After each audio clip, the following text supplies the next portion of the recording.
So for today's video, tuturuan ko kayong magluto ng tulingan sa gata. So ayan, pinaksiw ko muna to guys.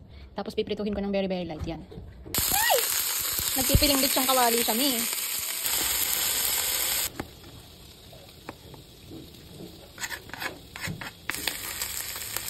So yun yung mga ihalo natin. Let's do this. Oil.